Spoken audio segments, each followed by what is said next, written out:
Hey guys, so today being the first day of National Family History Month and all that, I thought I would talk to you about cousin bait. Now, if you don't know what cousin bait is, you're probably thinking, well, what is cousin bait? In my opinion, cousin bait is essentially using social media to reel in any potential cousins out there who are researching your common ancestors. The GENEADICTIONARY, run by the lovely Jill Bull, she actually quotes another lovely genealogist, Amy Coffin, with the definition of cousin bait. And it says, "You're fishing for cousins so that you can compare information for your respective family trees," which is also definitely true. Now, I also think that cousin bait, sometimes it's intentional, sometimes it's not. You might intentionally make a blog post or a tweet or something, whatever it is, about a particular ancestor in the hope that people out in the world who are researching that ancestor might come upon your post and see it and think, hey, I need to contact this person because clearly we have a common ancestor. And hopefully, you connect and you share information. But sometimes your posts might not actually be intentional. When I'm blogging or sharing things on social media, sometimes I'm not actually thinking, hey, I hope this brings me cousin bait. A lot of the times I'm just posting purely because I want to post about this ancestor and I think they have an awesome story that needs to be out in the world. And then 3 years later, 5 years later, you might get an email from someone, hey, I just came across this post you did 5 years ago, this ancestor you're talking about is also my ancestor. Most of my cousin bait stories have been from posts that I wasn't intentionally seeking cousin bait. So I've got 3 stories that I'm going to share with you. First of all, number 1. Back when I was still blogging on Tumblr, I shared a post of my 3 times great-grandparents' graves, being Daniel Guyton Smith and Louisa Clementine Brister. And all I did was post a photo of their graves and I think pictures of them. And about a year and a half later, I got a message from someone saying that they'd come across this post, they'd Googled Daniel Guyton Smith's name and my post had come up and, we have common ancestors.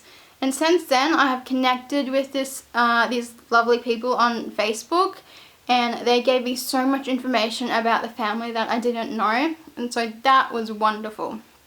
The next 2, very different aspects of cousin bait. The second one, back in March 8th, specifically, it's International Women's Day.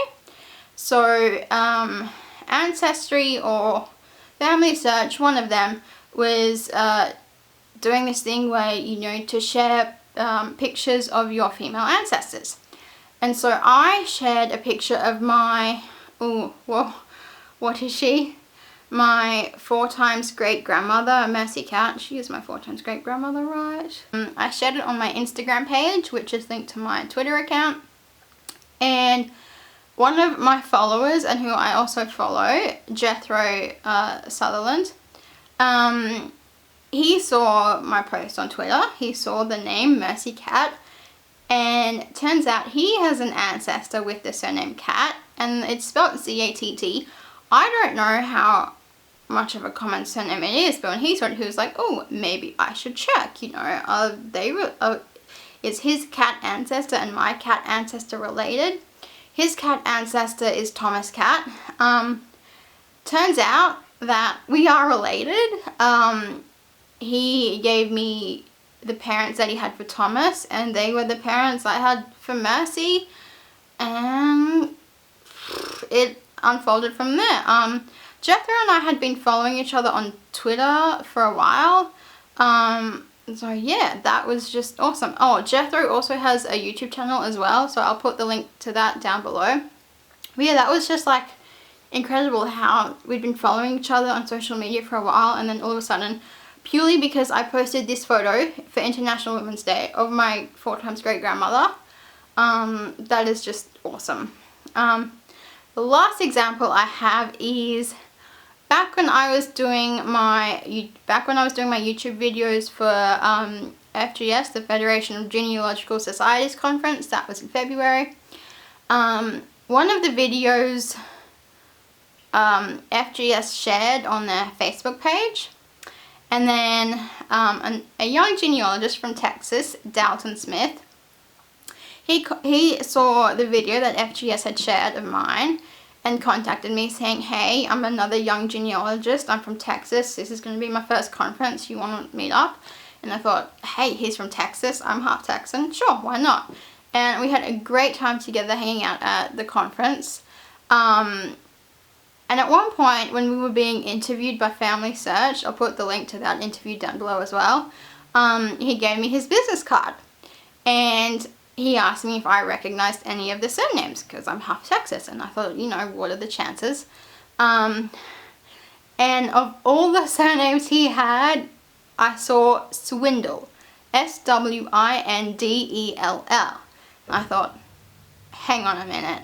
My great-great-grandmother was Novi Leona Swindle. I have her butter dish and sugar bowl. Surely, like, what would be the chances of this? So that night, back in my hotel room, I wrote down all the Swindle information I had in my family tree, gave it to Dalton the next day. Hasn't been like 110% confirmed yet, but he is pretty sure that we are related. Like, and this coming, you know, from FGS sharing one of my videos on their Facebook page, meeting up at the conference, him giving me his business card, me recognizing a surname, like, it's so the ways you can get cousin bait, you know, it's not purely just a blog post or a photo or something, it can be anything. And I absolutely love the fact that, you know, social media has become a big thing for genealogy and cousin bait, and it's just the best ever. So yeah, that is about it for this video. Hopefully gonna do quite a few more videos for National Family History Month. Yeah, I shall see you guys next time.